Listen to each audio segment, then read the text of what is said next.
Hello, everybody.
Okay, is everybody here and are we ready to get started?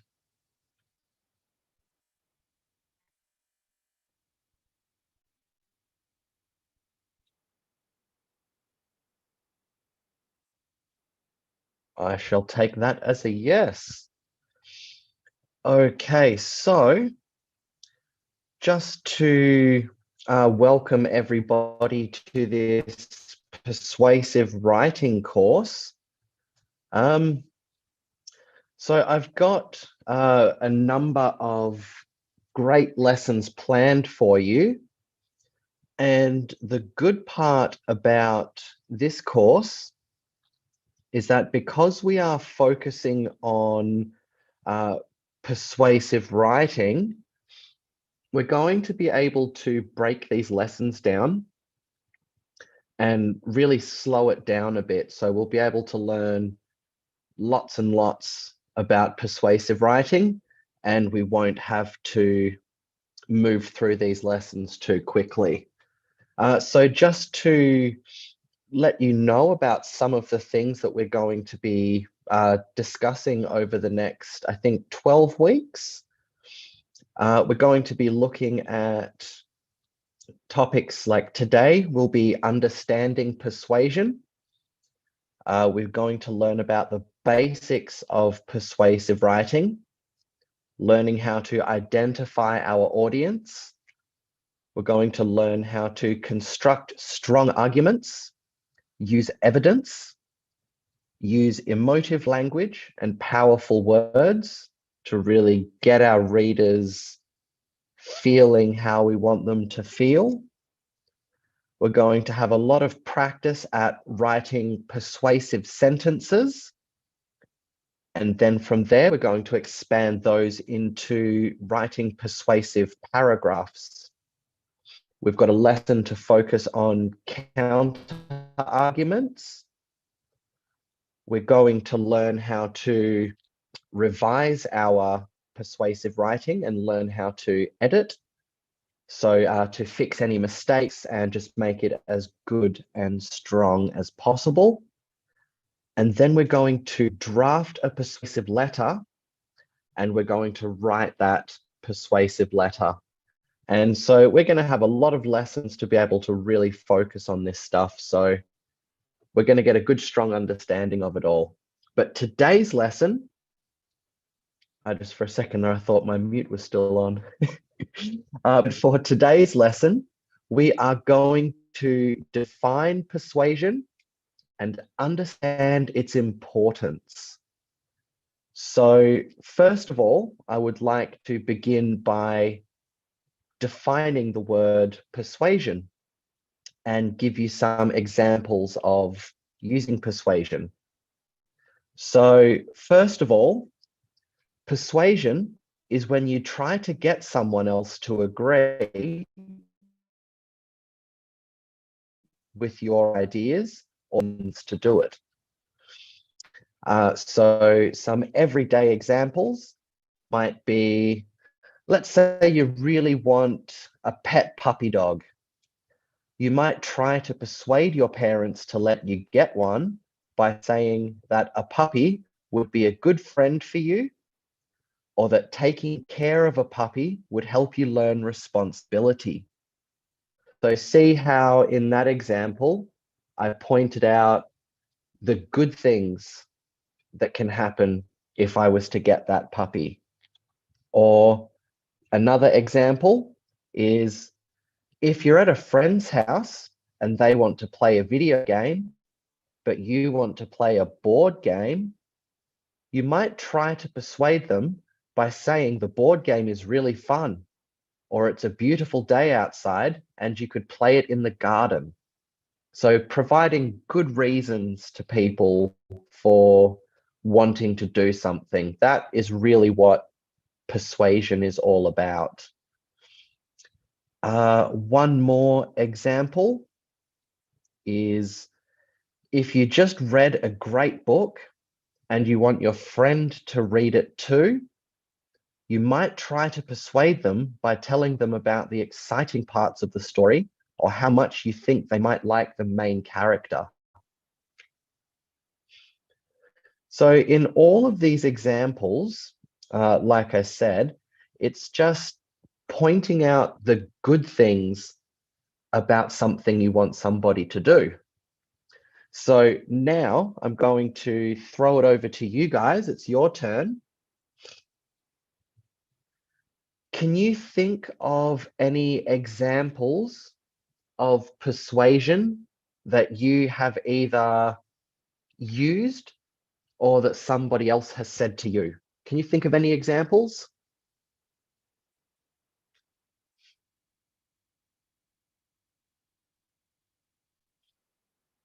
Maybe a friend has told you that you should try playing a sport that they like because they told you how much fun they had when they played it. Yes, Stella, what's your example? Like when my friend comes to my house, like last Sunday or sometimes, she always invite me to draw. But one time when I didn't want to draw, I want to read books instead. I told her this book contains a lot of good stuff, and the main character is very good too. So that's why she agreed with me. So we read books. Fantastic. You managed to persuade your friend to read some books with you. Very good, Stella. Can anybody else think of an example of some persuasion in their lives?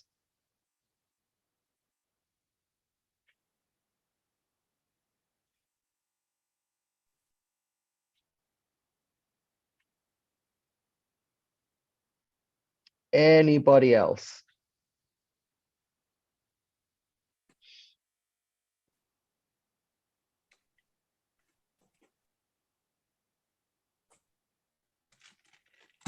Không đi làm à? Okay, then. So if no one else has an example, we'll move on to the next part of the next part of the lesson, which is we're going to have a group, just a few scenarios or a few situations where you can you get the chance to try and think of some persuasive arguments to use. So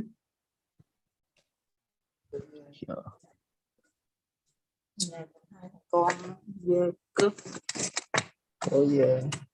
con. Okay, so what we're going to do, Liên quan gì?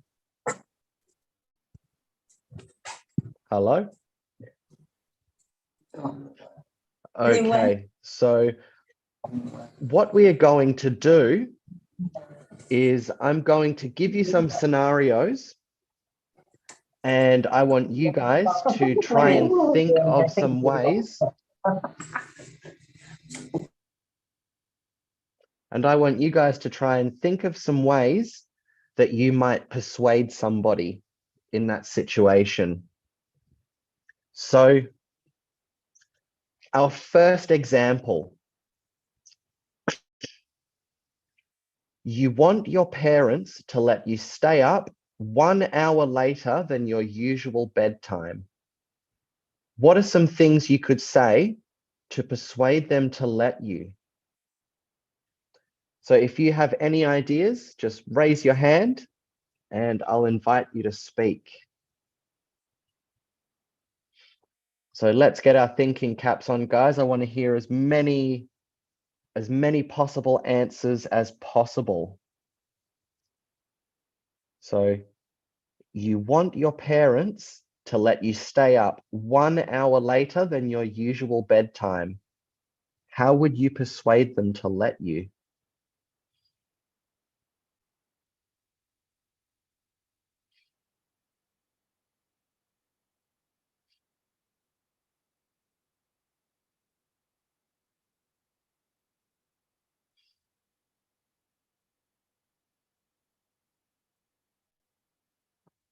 Miss Stella, what's your idea? I think if I want my parents to give me to let me stay up like 1 hour before my sleep, I would tell them like if I sleep too early, it was really hard for me to sleep early.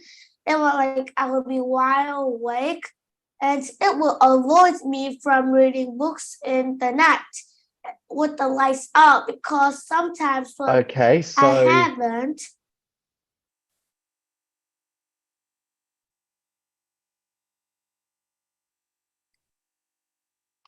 So the second part of your the second part of your answer was quite good. So you said that you could spend a bit more time reading some books before you go to sleep. That's good.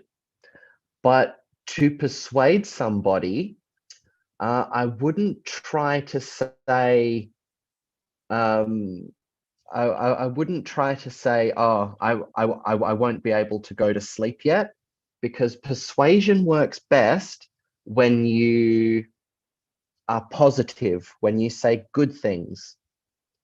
So yeah, so by saying, oh, if I go to bed at this time, I won't be able to sleep yet, I won't be tired, that is, your parents would just hear an excuse and then they'd think, oh, she just wants to stay up late. So they would probably just send you to bed anyway. But if you were to say what the second part that you said, oh, but it would give me a chance to do more reading, that's something good that you could do. So you're more likely to get the result that you want by mentioning good things. But that was a very good answer, Stella. Thank you. Who else has an idea for how they might persuade their parents to let them stay up later?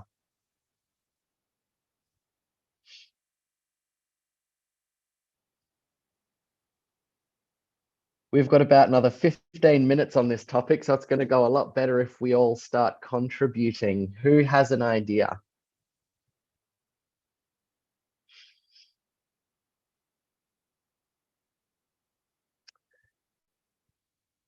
All right, I'm just going to start calling on people. Kevin.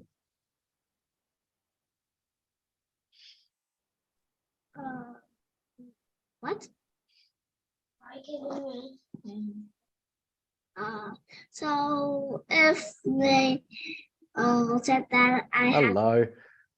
But so for my answer is I will persuade, but like I need to stay up because all the day I have done a lot of things, and I need to have some relax, and I can watch some video games. But when I sleep, I will be very tired because all day I just done a lot of things, then I just sleep, and that's made me bored. Now that is a good example. So because you've spent all day doing study and working hard, then you need just a little bit of time to relax before you go to sleep. That's a very good argument. That is a very reasonable thing to say. Good job, Kevin.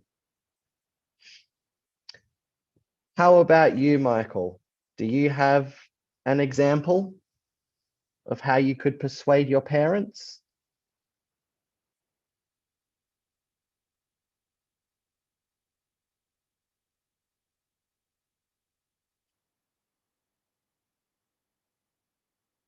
I'll come back to you shortly.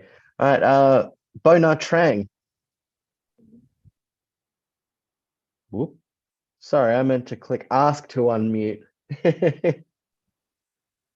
So it depends. So So if do you have an example?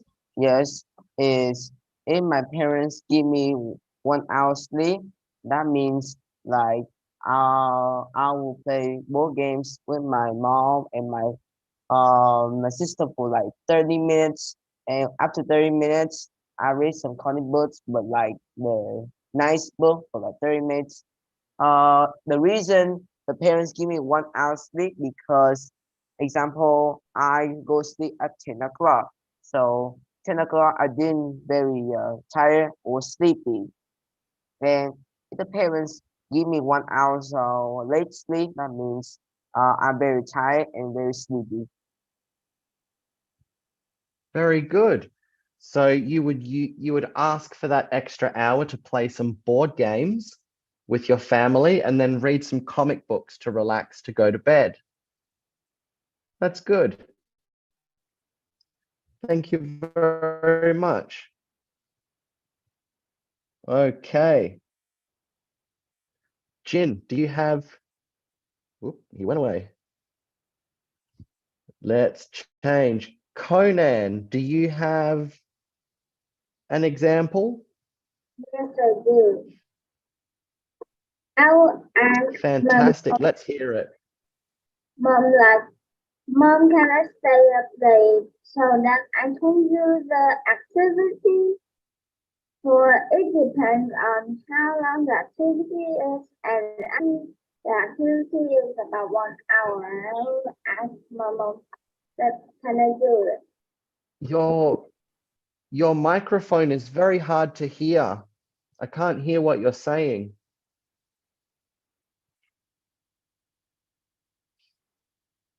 Could you maybe type it in the chat box for me, please?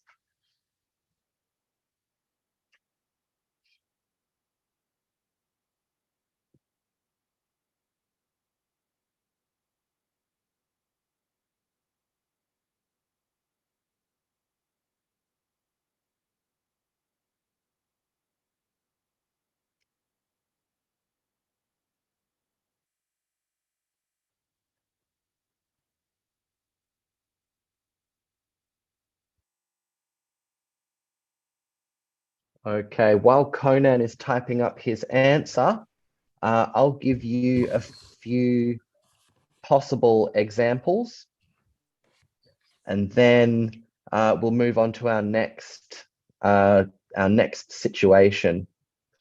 So, some possible arguments to convince your parents to let you stay up later.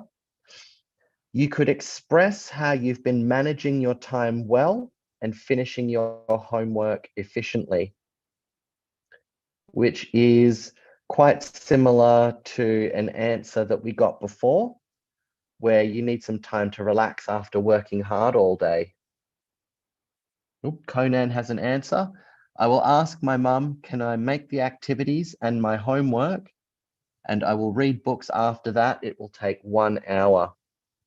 So Conan would like to spend an hour reading before he goes to bed and use that time to relax while he reads. Good job, Conan. Thank you. Another possible answer, you could bring up that you could say that staying up later could allow you to read more or pursue a hobby. So very good, guys. You all have similar answers to these. And you could promise to still get up on time in the morning and not let the later bedtime affect your schoolwork. So there you go, guys. I think all of those possible answers you all gave. Well done. We'll try one more scenario. And this one will be, you believe that your school cafeteria should serve a new type of dessert. How would you convince the school staff?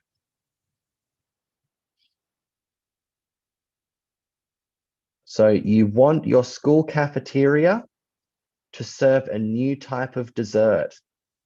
How would you convince the school staff? Kevin's got his hand up. I would say that I'll say that this type of dessert is too boring and I eat it all the time, so I need another type of dessert. Okay, so the idea is good, but again, I would avoid saying anything bad. So by saying that, oh, this type of dessert is,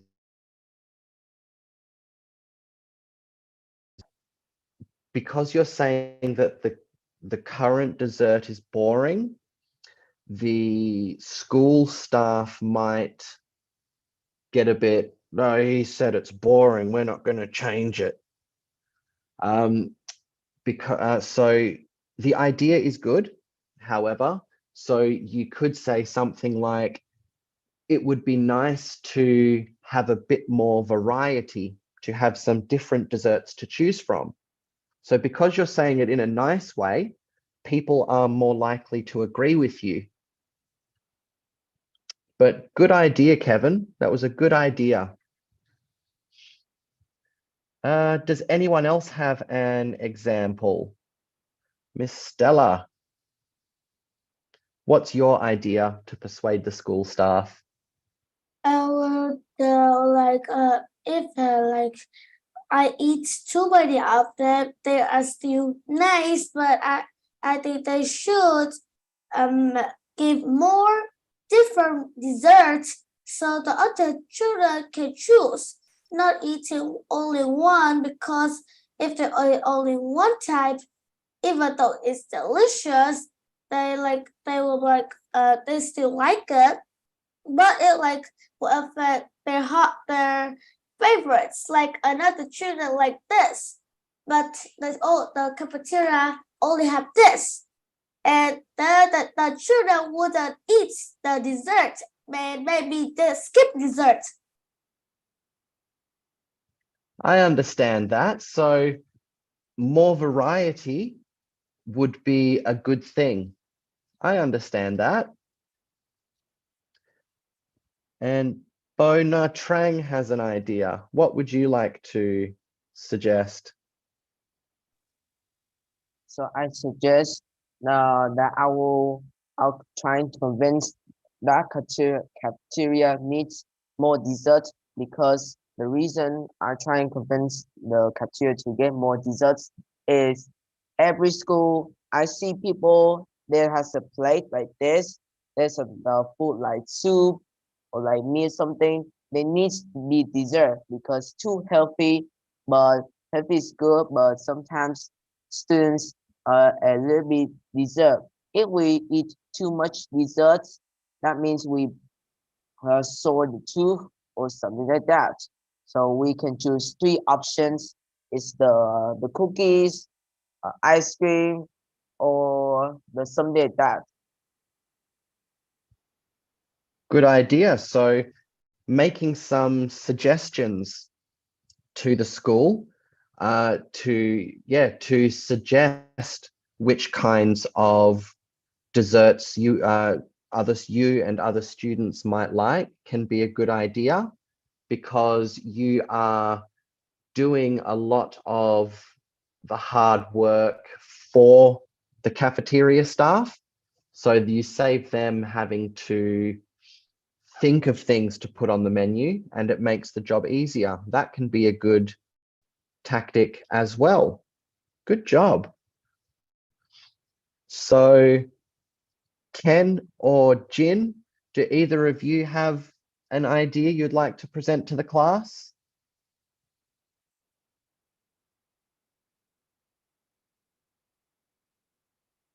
Ken.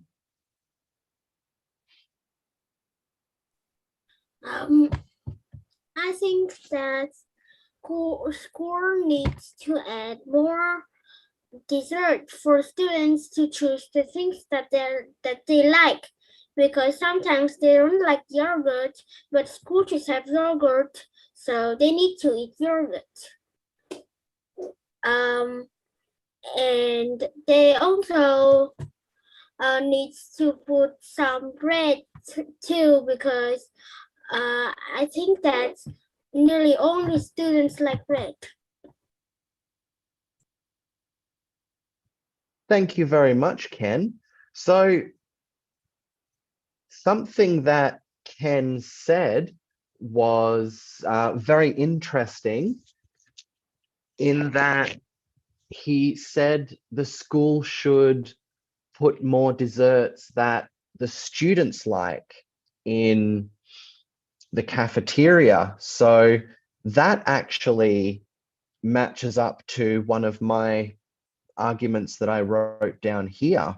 So I'll read you out some of my examples, and then we'll move on to the next part. But very good job by everybody. We got some very good ideas. We got some very good ideas coming out. So some other possible arguments you could make. You could suggest a healthier dessert option, arguing that it's more important for the school to promote good nutrition and healthy foods. Another one, you could conduct a survey of students to show the school how many students want more variety of desserts in the cafe. So you could do a survey and ask lots of students which desserts they would like in the cafe, and then you have something to take to the school and say, I've spoken to a lot of students and this is what we all say. And that can be very persuasive as well. And the last argument that I wrote down here, you could offer to help plan or prepare the dessert if possible, and that would show how much you want that new dessert. So if it's something that you could make and show the cafeteria staff, if you can show them the idea, that can also be very persuasive and they might consider it.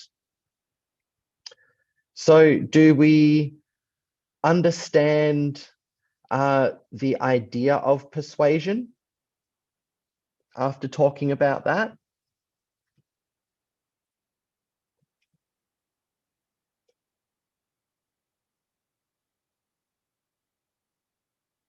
Terrific. Terrific. Stella, maybe. So just to go over the definition again. Where's my definition here? I've got so many documents. So persuasion is when you try to get somebody else to agree with your ideas, or you try to get someone to do something you want them to do by giving them good reasons to do so. So like those examples that we all discussed and the examples that I mentioned, all of the ideas were good, like positive. It wasn't putting the other idea down. It was telling them how good your idea is. That's what persuasion is, by telling somebody how good your idea is to make them want to do it. Okay, so for this next part of our lesson, I've got a video prepared. I figured out how to play sound through my tablet. So I'm going to play you a video, and this video is about persuasive techniques. So more specifically, this video is about writing techniques for persuasion. So I'm going to play this video, and then we're going to have a chat about the video.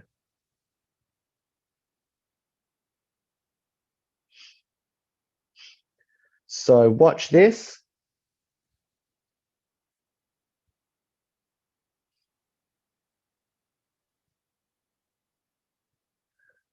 Let's hope these captions are, accurate. All right, here we go. Never hurts to have another technique up your sleeve. Welcome authors to Next Level Writing. In this video, we will identify 10 persuasive techniques that enhance any piece of text. We will briefly explain each technique and see how they could be used in a piece of writing. Before we begin, please take a moment to hit that like button and subscribe to the channel, and also to check out the Next Level Writing website. The link is in the video description below. A huge shout out to my friend Mr. Jurek and his Year 4 class at St. Anthony's. Thanks for the video request and for supporting the channel. Good luck with your writing. Now it's technique time. Persuasive techniques emphasize different points within a text. Using a wide range of techniques will make your writing more engaging and more persuasive. As we look at each technique, examples of the technique will be provided that have been taken from a persuasive entitled "Sharks Should Be Protected." Number 10, alliteration. Alliteration is the repeating of sound at the start of words. This technique is useful because the repetition of sound will increase the chance that the reader will remember the point. For our shark example, here is a sentence that has two uses of alliteration. Shark struggling and alleviate its agony are perfect examples of how alliteration can be integrated into your work. Number 9.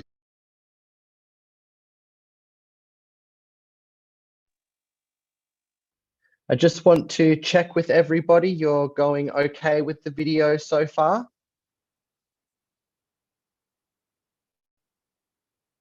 It's not too fast. You're understanding what he's talking about? Terrific. Okay, back to the video. I'm just going to let it play from here on out. And then we're going to have a discussion about it. So make sure that you're taking as many notes as you can while the video is playing. So we have lots of things to talk about.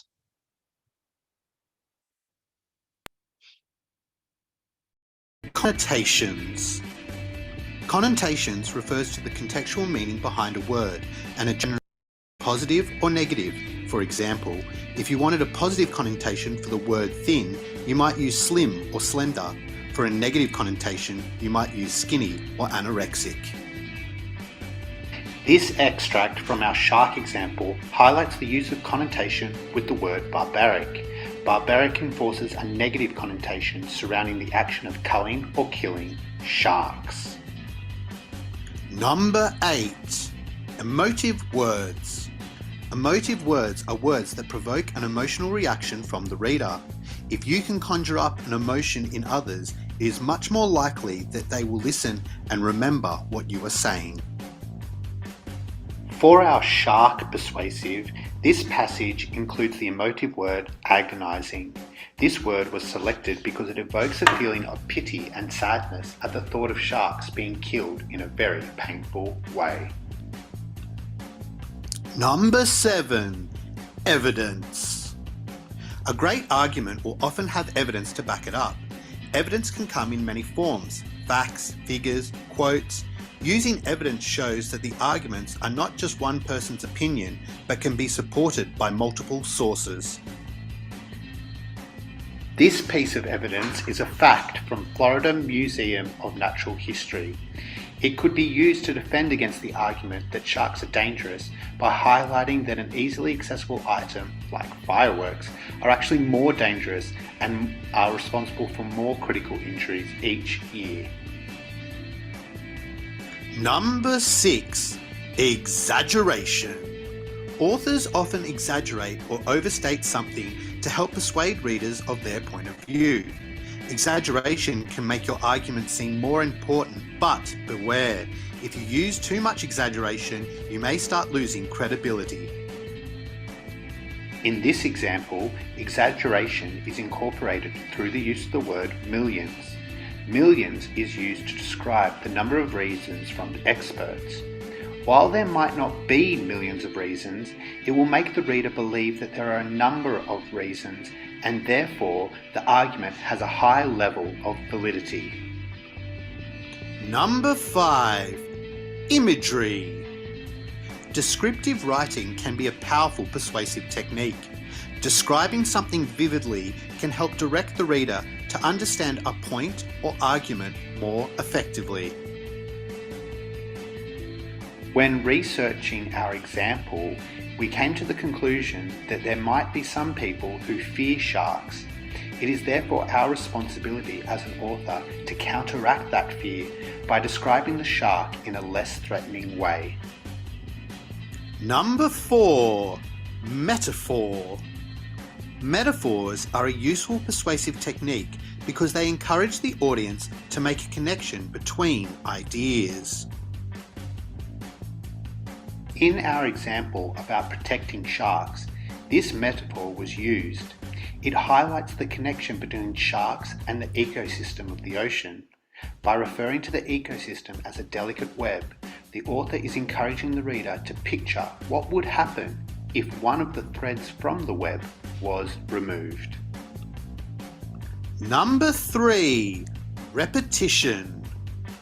The repetition of words, phrases, or ideas can be used to reinforce an argument and drive home a message to the reader. In our example, the word fewer is repeated 3 times. Fewer human deaths, fewer shark deaths, and fewer unnecessary interventions. By using this word 3 times, it is emphasized that nowadays technological advancements could result in fewer problems that currently exist with sharks today. Number 2. Rhetorical questions. Rhetorical questions are questions where the answer is so obvious that it does not need to be answered. This technique involves the reader and can lead them to a particular conclusion. And here is an example of a rhetorical question. It is a rhetorical question because we know the answer. No one really wants sharks to go extinct, so the answer to the question is an automatic no. Number 1. Tone. The final persuasive technique is tone. Checking the tone throughout the text can help evaluate whether you have maintained focus or whether you have included parts that don't quite fit. These 5 examples may help you discover what tone you have created for your writing. And there you have it. Top 10 persuasive techniques to use in your persuasive writing. Remember to hit that like button and subscribe to the channel and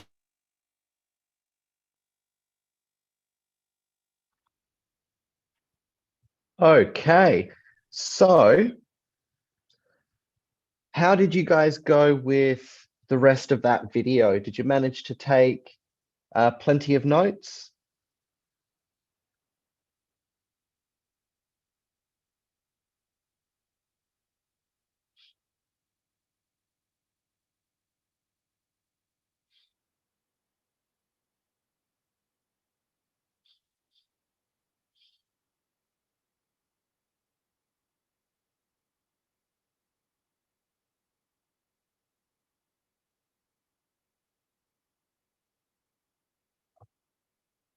Anybody? How did you go?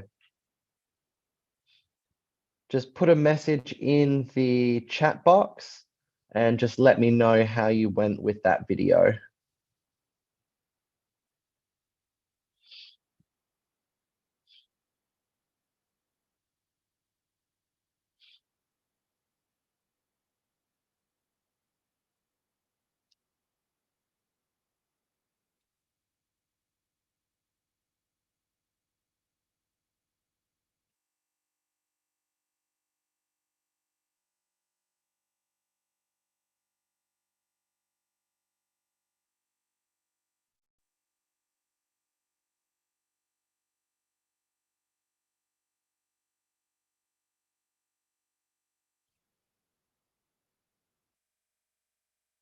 So Stella went not so bad, but she didn't note anything. Okay.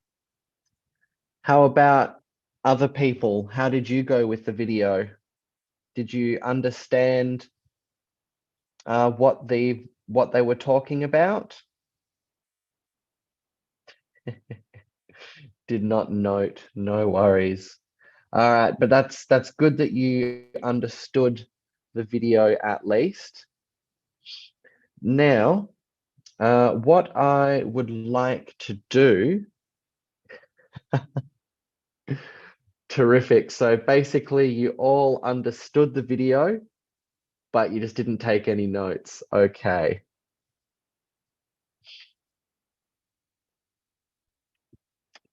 So what I would like to do now is, well, first of all, I'd like to point out the importance of note-taking. So even if a teacher may have a worksheet or something to give you after the lesson, it's still important for you to take your own notes, because when you take your own notes, you write things down how you understand them, and you have it actually makes it easier for you to remember things. And sometimes you might even write something down that's not included in any handouts that you get.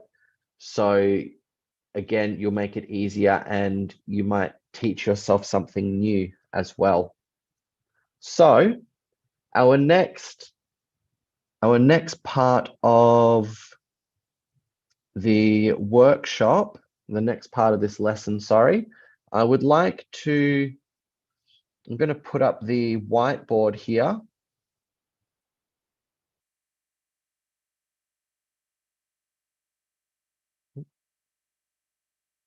I'll make that bigger. No, not screen.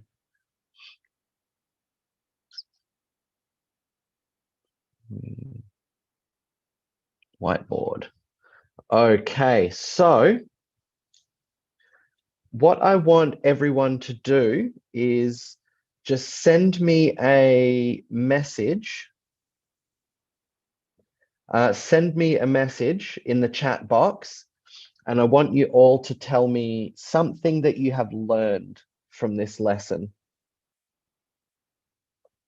Doesn't matter what it is, but just something that you have learned from today's lesson. And I would like at least one answer from every student, please. So who wants to send in the first chat message? What's something that you have learned from today's class?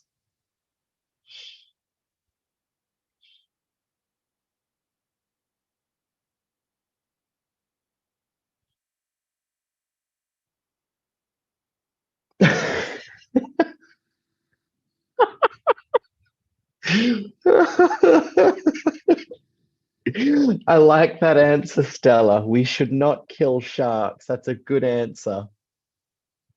I'm actually going to write that down. Don't kill sharks. Good job.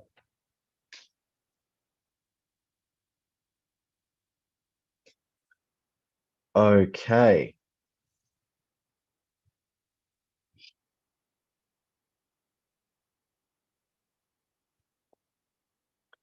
Okay, Conan, how to convince people to do things. Good answer, but what is the best way to convince people to do things? What did we discuss was the best way to convince people to do things?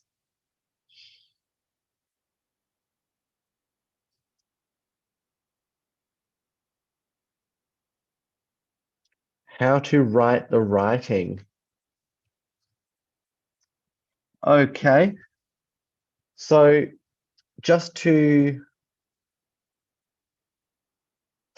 okay, that is a good answer, Conan. Point out the benefits.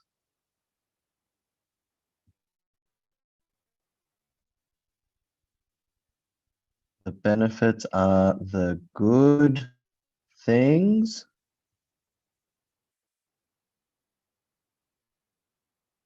of doing the activity you suggested. Very good, Conan. So the best way to convince somebody or to persuade somebody to do something is point out the benefits. The benefits are the good things about doing the activity or the idea that you suggested.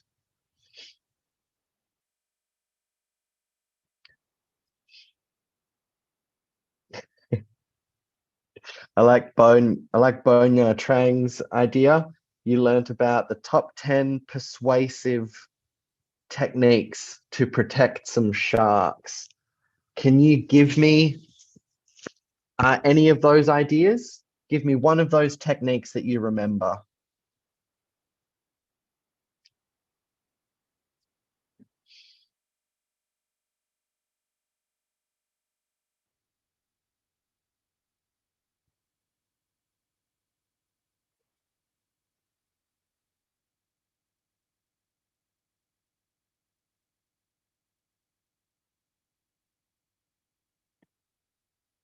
Bone Trang,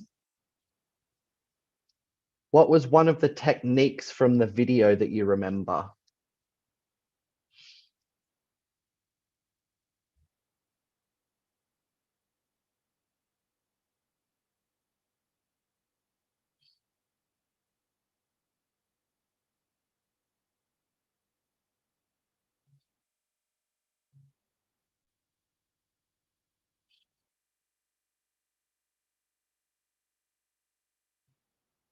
Hello?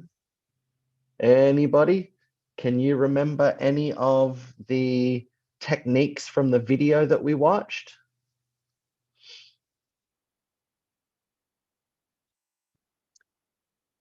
I'll write a couple of them down.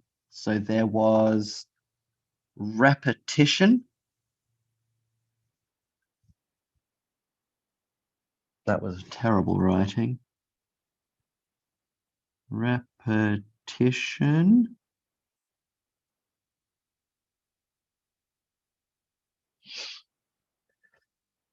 There was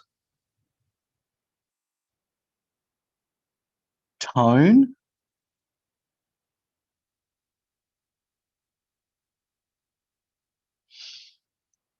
Who can give me another one?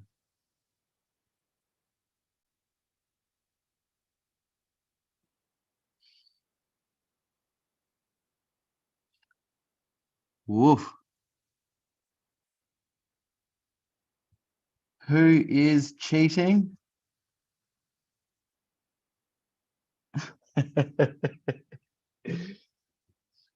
Now, in a situation like this, in this situation, it's not counted as cheating because this isn't a test. So because this isn't a test, it's not considered cheating. It's considered research, which is very important. So if you don't know or can't remember something in a situation like this, then it's good to do research to find out your answers. However, if this was a test or an exam and that was happening, then yes, that would be cheating. But right now, it's just research, so don't worry about it this time. That is very true, Bo. Sharks do play a crucial role in a healthy ocean ecosystem. But that's not what we're talking about right now. I need you to think about persuasive techniques. Does anybody else have a persuasive technique to add to the list here?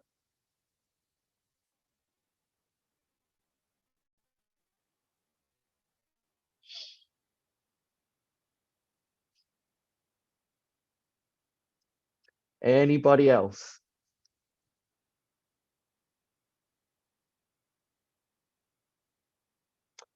I'm going to add one more to the list.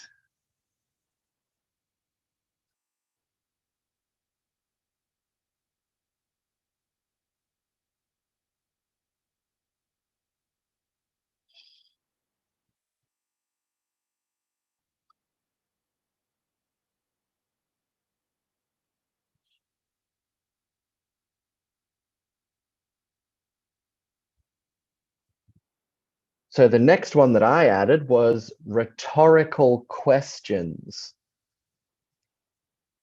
And just to revise that, a rhetorical question is a question that is asked to make the reader think about what you're asking them. It's not a question that needs an answer. So an example of a rhetorical question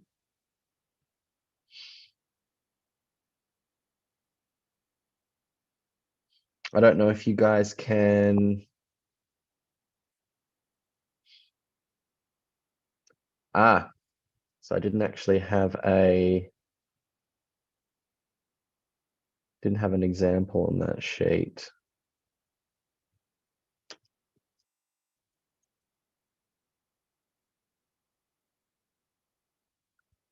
So if we search up an example of rhetorical questions, oops.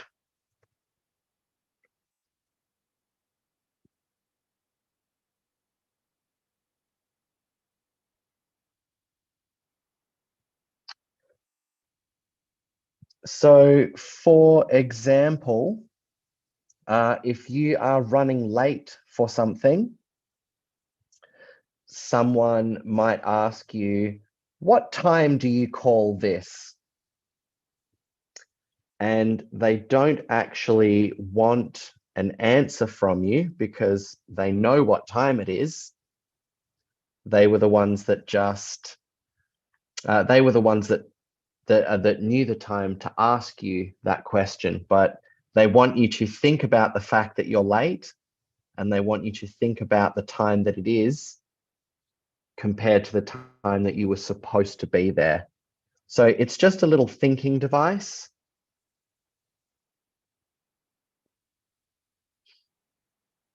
Okay. So does anybody else have anything that they want to add about today's lesson? Something that you learned from today's lesson?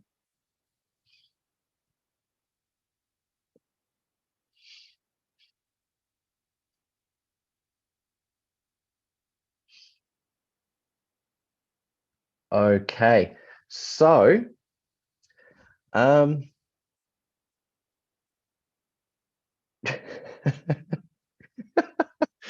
you guys are really sticking with this shark point. So sharks are not gonna be alive on Earth soon because it is near ending. Like it only has lower than 1,000 entities. I do not think it will survive that long. Maybe the shark will be replaced for the crucial role. This is not what I learned. Well, thank you very much for that, Conan. That was very informative. Okay, so just to go over the stuff that we learned, you guys and you're talking about sharks. Okay, so just to go over the stuff that we covered today. So persuasion is when you try to get someone else to agree with your idea or to try to get them to do something you want to do by giving them good reasons to do it. So remember, persuasion is about using the good reasons to do something.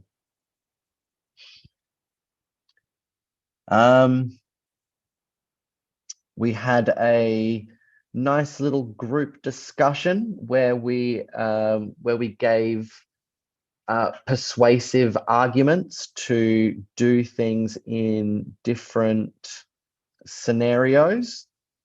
Some of those things that we talked about were, how would you persuade your parents to let you stay up 1 hour later? And you guys gave some good arguments for that. And the other topic that we talked about was, how would you convince your school cafeteria to put a new dessert on the menu? And you guys had some very good answers for that as well. We watched the video of, I'm scared to know what you guys are laughing about. We also watched a video. We watched a video about 10 of the best persuasive techniques to use. And then all we talked about was sharks. So overall, you guys did a fantastic job today. Some of this stuff might have been new to you, or some of you might have attended my persuasive writing workshop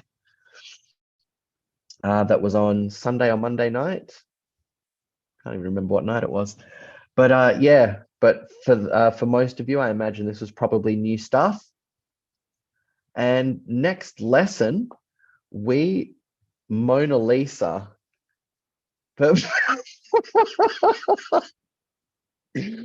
Oh, you guys are insane. I love it. This is awesome.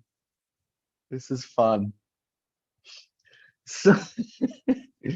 So just to let you know the sort of topics that we will be talking about in our next lesson.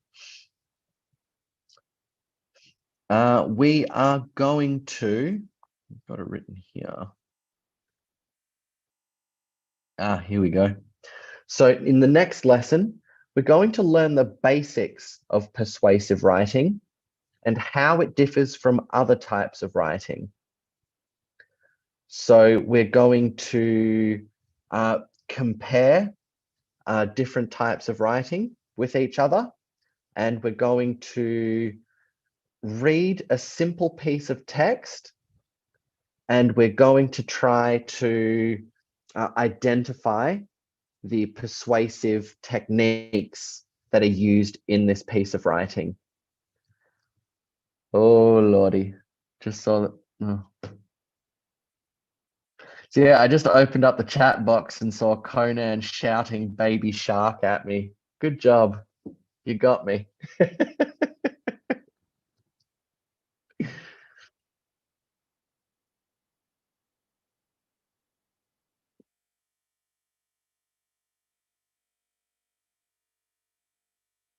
Who is Zooey Mama? I've never heard of that before.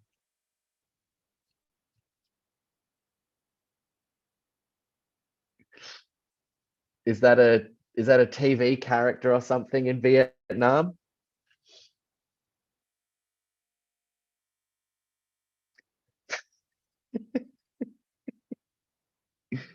I'm gonna have a look at this now.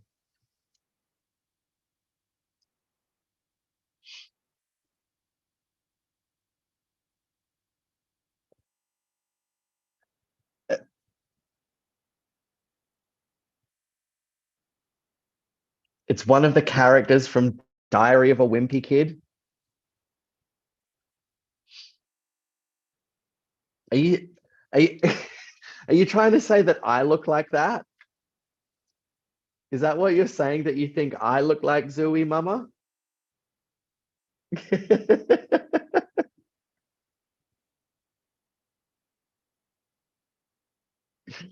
Oh, bless. Oh.